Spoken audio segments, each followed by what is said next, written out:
Inviting you today to rethink refugee camps with me. I will talk mainly about the Syrian conflict, which started in 2011 until today. Here you can see in this timeline all the main events related to the Syrian conflict, and here the ones in Jordan. For example, here, since Syrians arrived to Jordan and all the refugee camps which were built there.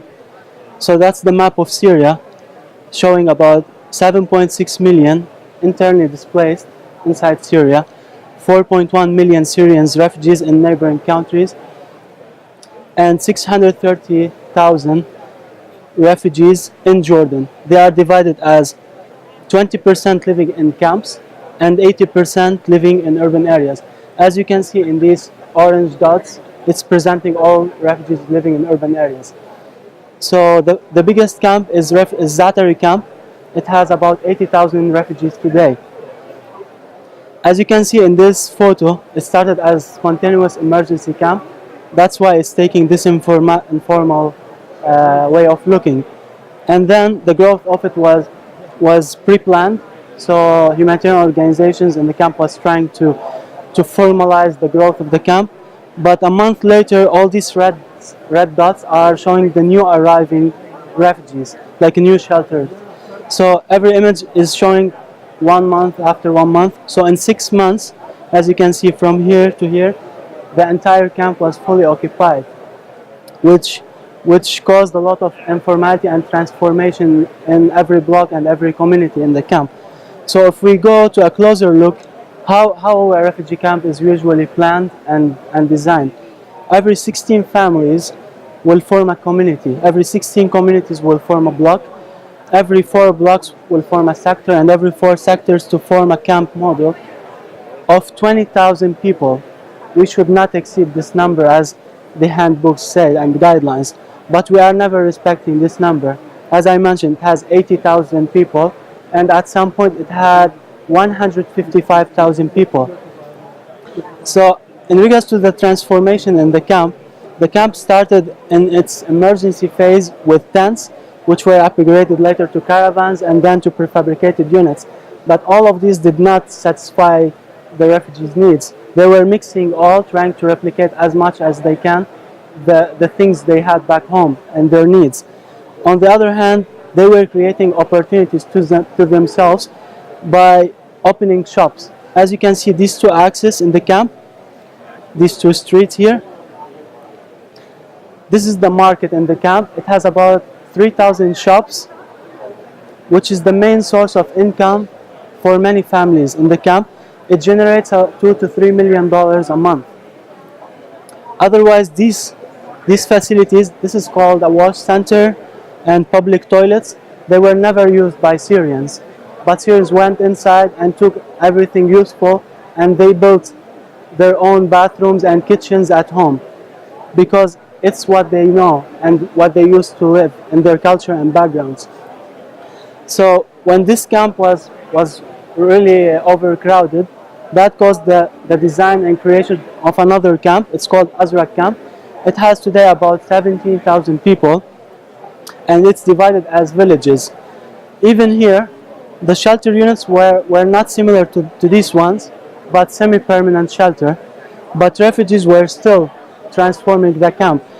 If you can see this small community here, these gaps in between were filled with services like storage areas, kitchens, and bathrooms, the same as what happened here.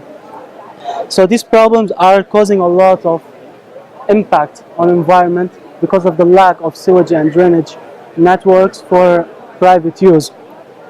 So if we take the result of this comparison in between these 2 camps, refugees are always trying to improve their living conditions, which is creating a conflict between the government, the hosting government, and the local community, and also creating an impact on environment. On the same time, humanitarian organizations are trying their best to improve the living conditions of refugees living in camps, but they are facing difficulties from the hosting government and the lack of donations. If you don't have the funds, you cannot do anything. So if we take the results of this analysis, refugees stay in camps for years. It's very different than their previous lives, with freedom and dignity issues. systems of dependency, lack of job opportunities, and $28 a month per refugee do not satisfy refugees' needs at all. Many families lack male members, is causing child labor, while the educational systems are weak and the capacity of school is not efficient. The stigma of being labeled a refugee and living in refugee camps is a huge issue for Syrians who are coming from urbanized and advanced cities. As physical spatial issues, the natural conditions in the camp are really extreme winter and extreme summer. We will see that later. The cultural background and private needs of refugees are not considered in the shelter design. Limited shelter spaces, lack of green spaces, lack of leisure facilities and recreational features, lack of shaded and paved areas. Quality of passages between shelter units is really bad, mainly in winter. It gets really muddy. We will see also in these photos. In some districts, refugees have to walk long distances to reach service buildings. So what's next? What's next of that?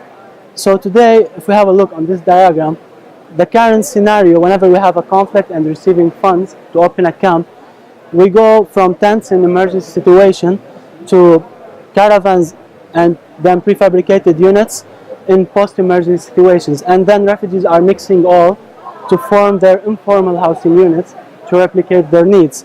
But what's after that, whenever the conflict is finished? We have nothing formal to be used. So that will cause a camp closure and maybe recycling of the material. But if we think in a critical perspective, in the emergency phase, we use tent, let's say in a transit camp.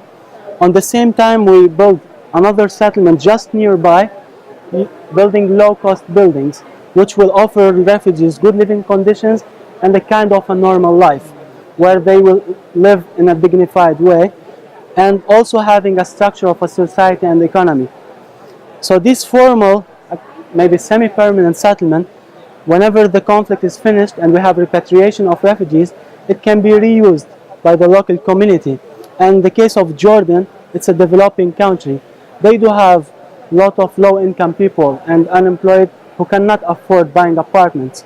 So in this scenario, we are doing kind of win-win situation for both, providing good living conditions and a dignified life for refugees, and aiding the hosting community and government. This is showing the bad quality of passages. It gets really muddy in winter, the extreme winter and extreme summer. They do have snowstorms sometimes and sandstorms. Like last summer, they had 2 sandstorms. And if you can see this lady, I took this photo at this point. That's the central market in Azraq camp. So this lady lives here, and she used to walk over 2 kilometers to reach the market and then another 2 kilometers to come back. And this image, it presents exactly what's happening today with Syrian families in refugee camps. When the mother is hiding in her shelter unit and the father is lost in time thinking, many children are losing their future, and it's our responsibility, all of us. Their future is our responsibility. So it's the right time to rethink refugee camps and upgrade them. Current ones, existing ones, and future ones. Thank you.